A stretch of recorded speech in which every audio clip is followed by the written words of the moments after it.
We've all seen someone do that shot, and I don't think there's anything more frustrating than hitting a golf shot 2 feet. So I'm here to tell you there is a solution to that, and it's really not that hard. After this video, you are never going to hit that terribly fat shot again.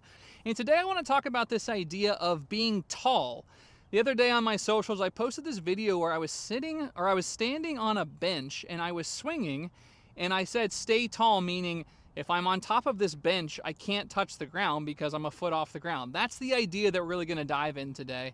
And then secondly, the other part of hitting a shot like that is being way too shallow with my angle of attack and needing to hit the ground much, much later. So those are the two things we're going to go into. So let's dive into that. So first off, what I want to do is I want to talk about how you have to set up to never hit a shot like that again. And that really comes to height. I think we're going to see this better from the face-on perspective. And so as I'm setting up, the first thing that gives me more height is just my knees being taller. So that's number one. Feel like you're really, really tall. Just like if we were having a conversation, we would be just like this. You wouldn't be slouched like this. You wouldn't have any knee bend. You'd be very, very tall. So that's number one. Two, I want you to picture on the top of your hat there's a string and someone is like trying to pull you up like a doll, like lift you up to the sky like that. If I can do those two things and feel very light on my feet, even as I set up right now, it's very, very hard for me to reach the ground as I'm talking. Okay, but I do have to get to the ground. So I'm gonna have a little bit of bend from the waist, but I'm feeling very, very tall. And the other thing I want you to pay attention to, and you'll see this better down the line, is my arms are very extended, okay? So I have this Y, right? And I'm trying to maintain that Y, and I'm trying to feel very, very tall. If I stay in that setup and don't move down, there's no reason I should run into the ground like I did a minute ago when I hit that terrible shot. So if I'm set up like this, and I have a lot of knee bend and my arms are really bent, well, as I go down, I'm gonna run out of space and I'm gonna do this. That is a common mistake that I see all the time, which I would argue is almost all setup based. If I take that person, I just move them up towards the sky, they're not going to have that contact error. So here, I'm gonna set up and I'm gonna do a couple practice swings. And as I'm doing these practice swings, I'm thinking, stay tall and brush the top of the grass. That's that bad divot. There we go. Okay, so as I swing, I'm gonna be feeling that same thing, and I can promise you this grass is very tight. Yeah, that was a very, very nice strike. I was very happy with that. Let's do that again. So as I set up, tall, tall, tall, tall on the knees, tall on the head, arms extended, very, very tall, a little bit of bend from the waist. And then again, brush the grass as you're swinging. If you're running into the grass during your practice swings, I'm pretty sure you're gonna probably struggle. That one was a little bit of ground contact, but not terrible. It was also a little bit of toe. Okay, so let's jump into the next piece, which is dynamically. How do I have to swing dynamically to not run into the ground so much? And that really is making sure that I maintain my height through the swing.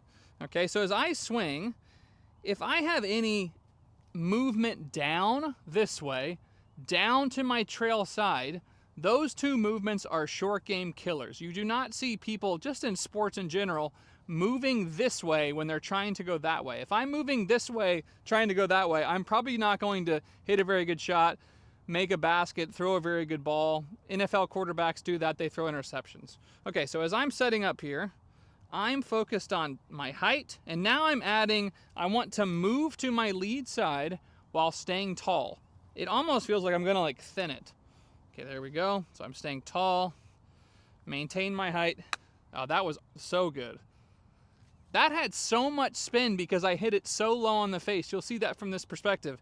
I hit that so low on the face because I was so tall, it came out low with a lot of spin. If you're wanting to hit that low spinner, that really is the answer. So in summary, tall, head, extend my arms, stay left, and then through the strike. Yeah, there we go. That's good. And I can promise you, this lie right here, look at this grain, is terrible. Look at that. And I'm not even digging into the ground. It doesn't have anything to do with using the bounce. It has nothing to do with being shallow or steep. I'm staying away from the ground with being on the slightly steep side. I've done my TrackMan data. I am not that steep. I more just have really, really good control of the bottom of the swing to where I just don't hit a lot of ground. So now, one thing at address I didn't mention that's really important is if you are really struggling with hitting the ground early, at the end of the day, you need to set up in a way that does not give you much of a chance of hitting too much of the ground. And that really is putting the ball back and then leaning left to the point your nose is really in front. You can see my nose is up here. That thing is way, way, way back there. So if I set up here, stay tall and do that, you can see there is no way I'm not gonna hit the ball first. So that is something that if you can hit a low shot, you could maybe even do a mid shot from there and open the face, you're gonna be fine. Okay, now let's jump into if I had to hit this a little bit higher, but I needed to not dig the club in the ground. I think that's where people get scared. What happens is people get scared and then they just hit a low shot everywhere because they're kind of afraid. They're wussing out. Okay, well, I'm here to tell you we don't have to do that. We can basically do the same thing we were just doing and just add a little bit of arm swing and a little bit of loft at address. So what does that look like? I'm gonna set up for my mid. I'm gonna do a bigger swing, but I'm still focusing on the same things of maintaining my height, feeling that string, someone's pulling me to the top, and I'm just gonna focus on doing a little bit bigger swing and staying tall. Yeah, there we go. Nice and soft. That was really soft. It was good ground contact.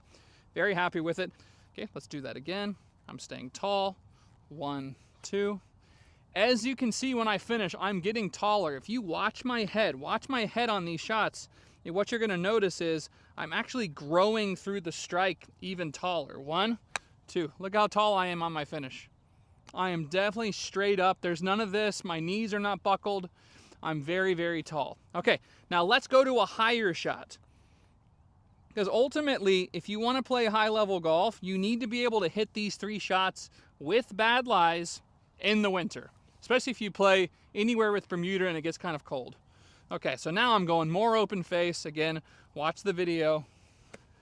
Same thing. I'm still focusing on getting to my lead side, feeling very tall. I'm just doing a slightly bigger swing, and I'm very, very tall. Oh, I barely touched the ground. So much spin, just like that. So all that to say, you need to be able to change trajectories, but at the end of the day, if you can control this, if you can look like this and not touch a lot of the ground, then you're not gonna have such an issue with sticking the club in the ground. Once you get that low shot down, I encourage you to add the mid and the high, but for now, just get better at hitting that low shot. Oh, by the way, this is with my 60 on all of them, with no bounce. It says 4 degrees of bounce. Should be digging. Why isn't it digging? Because I'm controlling the bottom of the arc. So hope you found this helpful.